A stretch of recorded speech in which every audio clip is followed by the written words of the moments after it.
Hi everyone, क्या UGC net दिसंबर 2026 में आप एक सपना लेकर चलना चाहते हैं जिसमें आप पहले अटेम्प्ट में यानी जो अटेम्प्ट लेंगे उसमें 100% आप जेआरएफ क्वालिफाई कर पाए। तो आज मैं आपको इस 6 मंथ का वेल जेआरएफ प्रूफ प्लान दिखाना चाहता हूं और आप इसको अगर आप फॉलो करते हैं 110% आप अपने गोल को अचीव कर पाएंगे। तो क्या आप सब रेडी हो? यस। तो सबसे पहले देखो बेटा, किसी भी मंजिल को अचीव करने से पहले आपको यह पता होना चाहिए कि भाई आप किस लेवल पर आज स्टैंड करते हो, क्योंकि अगले 6 महीने की जर्नी आपको कंप्लीटली चेंज करने वाली है। जो आपके वीक सेक्शन थे वो स्ट्रांग होने वाले हैं, जो स्टूडेंट थे वो आप रिसर्च की दुनिया में जाने वाले हो और फिर असिस्टेंट प्रोफेसर के लिए आप एलिजिबल होने वाले हो।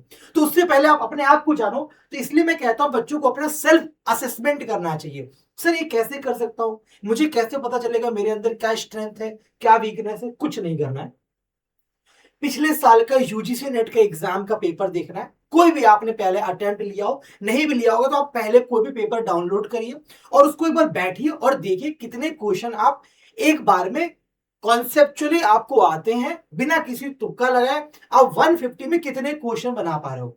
अगर आप उतने क्वेश्चंस नहीं बना पा रहे हो जो एक एग्जाम के स्टूडेंट को लगता है कि भाई 70 क्वेश्चन बनने 50% क्वेश्चन बनाना है, तो उस लेवल से आपको जाके डिसाइड होगा कि भाई आपका कितना दायरा अभी सिलेक्शन से दूर है। आप मान लो 100 क्वेश्चन ठीक कर पा रहे हो तब तो आपको पता चल गया कि मुझे जहां पर वीक सेक्शन है वहां पे स्ट्रॉन्ग करना है। अगर आपको लगता है भाई 50 ही क्वेश्चन बन पा रहे हैं तो आपको फुल 6 मंथ का प्लान को सुनना है और उसे एग्जीक्यूट करना है। तो सबसे पहले क्या करा, आपने अपने आप को चेक कर लिया, सेल्फ असेसमेंट कर लिया। सेकंड आता बेटा, आपको अपना माइंडसेट बनाना है। बहुत सारे बच्चों का माइंडसेट, वो स्टूडेंट, वो पीएचडी, और वो समझ ही नहीं पाते कि किस रेस में हमको भागना है। माइंडसेट हमेशा असिस्टेंट प्रोफेसर रिसर्चर जैसा रखना है। ये वो जो रट्टाफिकेशन होता है ना, ये पढ़ लिया वो पढ़ लिया, उससे एग्जाम तो क्वालिफाई करोगे बट जेआरएफ अचीव नहीं कर पाओगे। तो माइंडसेट कैसा होना चाहिए? अब देखो बेटा, आपको टॉप 1% से भी कम बच्चों में आना है। 10 लाख में 5,000 बच्चों में नाम लेकर आना है। ये अपने आप में एक टफ कंपटीशन है, बट आपका माइंडसेट उस लेवल पर होगा, आपकी प्रिपरेशन का तरीका उस तरह से होगा। बिल्कुल उस तरह से नहीं पढ़ना है कि नोट्स बनाते जा रहे हैं, पढ़ते जा रहे हैं, याद करते जा रहे हैं, प्रैक्टिस नहीं हो रही है, पता ही नहीं चल रहा कब मॉक टेस्ट लगा रहा है। So mindset should be like that कि भाई इस बार जेआरएफ निकालना है, इस पॉजिटिव एटीट्यूड के साथ बढ़ना है। क्लियर है? मेरे पास पूरा आप सबके लिए 6 मंथ का मैप है, कैसे आप अपनी प्रिपरेशन को कर सकते हैं। जुलाई से स्टार्ट करेंगे और दिसंबर तक आपको लेके जाएंगे। इस वीडियो में पूरी बात करने वाला हूं, syllabus, notes, PYQs, revision, mock test और एग्जाम से 1 महीने पहले क्या करना है। चलिए शुरू करते हैं। फेज 1 बच्चों ये कहता है कि सबसे पहले तो भाई हमने अपना माइंडसेट देखा, अपना असेसमेंट देखा, अब आता है सिलेबस की बारी कि हमें अपना सिलेबस पूरा करना है। क्योंकि देखो किसी भी एग्जाम की रूट यही होती है बेटा, syllabus, PYQs, revision, mock test, इन 4 से होकर दुनिया का हर एग्जाम गुजरता है। यूजीसी नेट हो, यूपीएस हो, एवरी एग्जाम। बट अब आपको क्या करना है, इस सिलेबस को 2 पार्ट में ब्रेक करना है। कैसे बच्चों? आप अपनी प्रिपरेशन को जुलाई के महीने से स्टार्ट कर रहे हो। जुलाई, अगस्त, सितंबर, अक्टूबर एंड नवंबर, मिड मिड नवंबर तक आपको पूरी कोशिश करनी है कि आपको अपना सिलेबस पूरा कर लेना है। कितना सिलेबस? 90% सिलेबस पूरा करना है, क्योंकि 100% तो कोई नहीं कर पाता और एनटीए का पैटर्न ही ऐसा है, कभी कहां से क्वेश्चन पूछता नहीं पता होता है। 90% पे आप टॉपर बन जाओगे, ध्यान रखो। तो 90% सिलेबस पढ़ना है और उसके साथ साथ आपको सिलेबस के साथ, जैसे मान लो आपने कोई यूनिट नंबर 1 पूरा कर लिया, पेपर 1 में टीचिंग एप्टीट्यूड। अब आपको जब यूनिट का सिलेबस आपने नोट करा, पढ़ा, तो उसमें दरमियान देखना कि कौन से इंपॉर्टेंट टॉपिक्स हैं। कैसे देखोगे? जब आप यूनिट के साथ प्रीवियस ईयर क्वेश्चंस लगा रहे होगे तब आपको समझ में आएगा इस पर्टिकुलर टॉपिक के बहुत सारे क्वेश्चन रिपीट होते हैं, फ्रीक्वेंटली रिपीट हो रहे हैं। जैसे समेटिव इवैल्यूएशन है ना, लेवल ऑफ टीचिंग है, टीचर सेंटर्ड मेथड है, स्वयं प्रभा है, ऐसे बहुत सारे टॉपिक रिपीट हो रहे हैं। तो आपको अपने शॉर्ट नोट्स में उन्हीं टॉपिक का जिक्र करना है। अब आपने क्या करा बच्चों, एक साथ 2 तीर चलाए। क्या? एक आपका सिलेबस पूरा हो रहा है जो आप आराम से नोट कर रहे हो नोट्स के तौर में। दूसरा, आप एक शॉर्ट नोट्स बना रहे हो, क्योंकि एग्जाम के टाइम पर आपको वो पूरा सिलेबस नहीं देखना है, वो तो आपने पढ़ लिया, कॉन्सेप्ट अंडरस्टैंड कर लिया। अब आप शॉर्ट नोट्स देखोगे जो आपको बार बार रिवाइज करने में हेल्प करेगा। और शॉर्ट नोट ऐसा होता है कि जो मेन नोट्स है आपके वो मान लो 20 पेज का एक यूनिट है, तो शॉर्ट नोट्स आपका 1 या 2 पेज के अंदर होगा। सो एक साथ 2 पेज जो होता है साइकोलॉजिकली होता है, वो जल्दी रिवाइज करने की आदत पड़ जाती है और आपकी टेबल पे वो नोट्स रखे रहेंगे, आप बार बार रिवाइज करोगे, बार बार उनको देखोगे, तो उस यूनिट का मेन पॉइंटर आपको हमेशा याद रहेगा। यानी कि 90% सिलेबस में आप 75% क्वेश्चन हर बार ठीक करना स्टार्ट करने लग जाओगे, हर बार आप अटेम्प्ट करने लग जाओगे, आपको पता चल जाएगा कैसे क्वेश्चन बनाना है। तो यहां तक की बात समझे, सिलेबस और आपके स्टडी शॉर्ट नोट्स हो गया। अब दूसरा आता है बेटा ये शॉर्ट नोट्स के बारे में। था शॉर्ट नोट्स कैसे बनाना है, आपको वो इंपॉर्टेंट कीवर्ड ट्रिगर करने हैं। आपको देखना है कि उस यूनिट से इस टॉपिक पे सबसे ज्यादा क्वेश्चंस आते हैं। जैसे मैं एग्जांपल लेना चाहता हूँ, लॉजिकल रीजनिंग की बात करूं। अब logical reasoning, square of opposition में बहुत क्वेश्चन आते हैं, लॉजिकल इक्विवेलेंट है बहुत क्वेश्चन आते हैं, फैलेसी है क्वेश्चन आना आना है, हेतु भाषा है बेटा क्वेश्चन आना है। तो ये सारे टर्म्स आपके शॉर्ट नोट्स में होने चाहिए, ताकि इन चैप्टर के ये पॉइंट्स अगर आपको पता है तो आप 100% इस चैप्टर से आने वाले हर क्वेश्चन को इजीली ब्रेक कर पाओगे। ठीक है बच्चों, इतनी बातें समझ में आ रही है ना।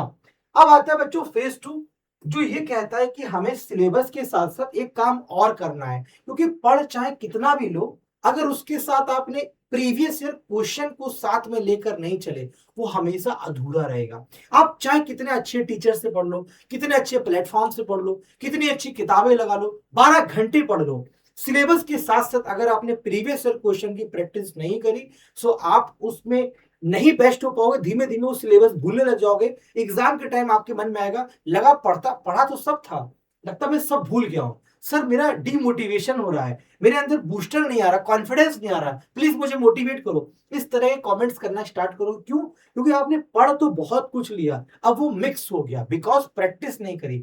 प्रैक्टिस क्या करता है, हर कॉन्सेप्ट को हमारे दिमाग में सेपरेट बना के रखता है, वो हमको याद दिलाता है कि ये फॉर्मूला यहां लगने वाला है, ये मॉडल्स इसके हैं, ये थ्योरी इसकी है। तो क्या करना है, सिलेबस के साथ प्रीवियस ईयर क्वेश्चन को एक साथ लेकर चलना है। ये एकदम जुड़वा भाई के जैसे हैं, जैसे जैसे सिलेबस बढ़ेगा, एक यूनिट जैसे पूरी करोगे तुरंत पीवाईक्यू लगाओगे, नॉट यूनिट, एवरी चैप्टर के बाद अगर उसके पीवाईक्यूज अलाइन है तो आपको लगाने हैं। क्योंकि हम बेटा यही रणनीति लेकर चलते हैं, हम अपनी पेड क्लास में 1.5 घंटे की क्लास लेते हैं, उस 1.5 घंटे को हमने इस प्रकार से स्ट्रक्चर करा है कि 1 घंटे सिर्फ कॉन्सेप्ट पढ़ाऊंगा, किसी की बात नहीं सुनूंगा, उसके 15 मिनट के बाद उस टॉपिक उस कॉन्सेप्ट के जितने भी प्रीवियस क्वेश्चन है पिछले 5 साल के वो कवर करते हैं।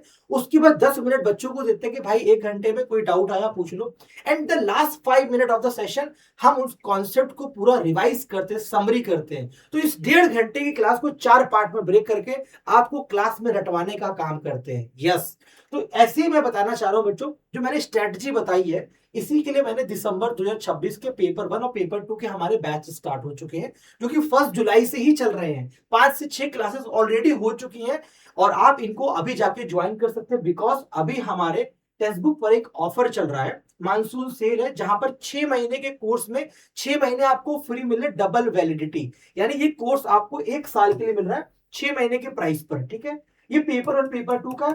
और आप जो मैं कह रहा था ना प्रीवियस ईयर क्वेश्चन साथ में लगाओ, कहीं नहीं जाना है, हमारे इसी प्लेटफॉर्म पे हमारी classes, live classes, recording, PDF, study notes और जितने भी प्रीवियस ईयर क्वेश्चंस है वो सब एक साथ अरेंज है। टॉपिक वाइज भी आप कर सकते हो, यूनिट वाइज भी कर सकते हो, एंड एग्जाम के 1 महीने पहले हम बूस्टर कोर्स स्टार्ट करते हैं, उसका भी आपको एक्सेस मिल जाएगा।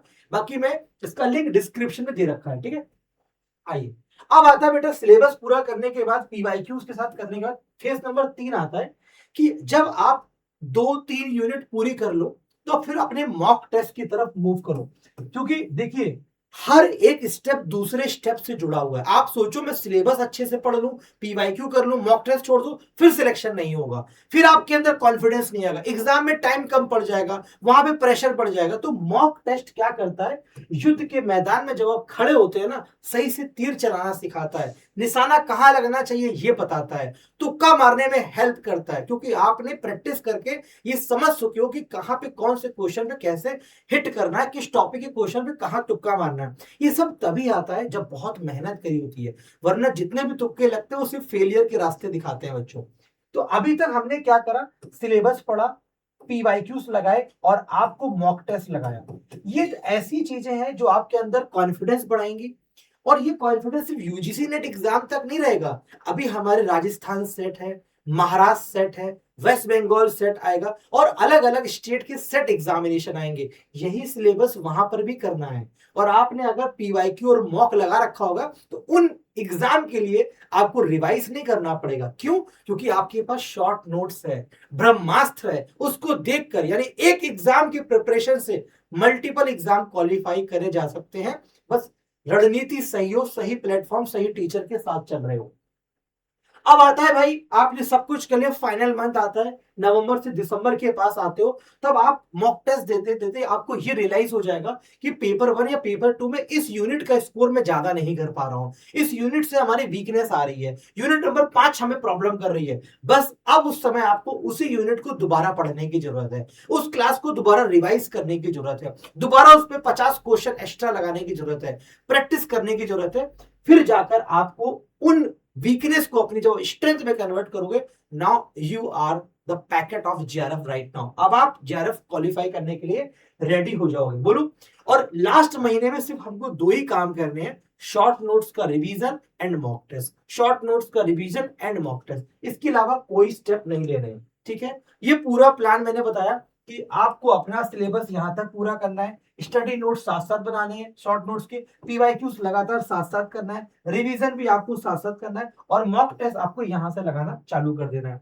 इसके बाद भाई आप जेआरएफ तो क्वालिफाई करोगे, रैंक भी होल्ड करोगे, और इस तरह से आप माउंटेन को क्लाइम करके यहां पहुंच जाओगे जो आपका रियल गेम है। एक बार एग्जाम सिलेक्ट करके देखो भाई, इस यूजीसी नेट से जब बाहर आ जाओगे ना, सिर्फ रिसर्च की दुनिया दिखाई देगी, असिस्टेंट प्रोफेसर दिखाई देगा, फाइनेंशियली इंडिपेंडेंट हो जाओगे और आप अपनी लाइफ को खुद चेंज कर पाओगे। कैसे कर पाओगे? हमारे साथ जुड़कर कोड यूज कर सकते हो, रजत जेआरएफ हमारा, और ये कोर्सेस है, आप 1 मंथ का भी फीस पे कर सकते हो, ये एवरी मंथ चार्ज करता है, ऑटो पे होता है। ये आप 6 मंथ, इसमें आपको एक्स्ट्रा मिल रहा है जो मैंने आपको भी बताया था, ये 1 साल का कोर्स है, यहाँ पर भी आप 6 मंथ एक्स्ट्रा पाएंगे। How to enroll? हमारे जिस वीडियो को वॉच कर रहे हो उसी के डिस्क्रिप्शन में बच्चों क्लिक करोगे तो यहाँ लिखा है पेपर 1 पेपर 2 दिसंबर 2026, इस पे जैसे क्लिक करोगे आपके सामने ये डिस्काउंटेड प्राइस आ जाएगा। ठीक है, तो अब आप यहाँ पे क्लिक कर लोगे, 6 महीने में 6 महीने फ्री, और पे नाउ कर देना। और हमारी क्लास सुबह 9 बजे हो जाती है। कल मिलते हैं अपने पेड बैच में। Thank you and all the best.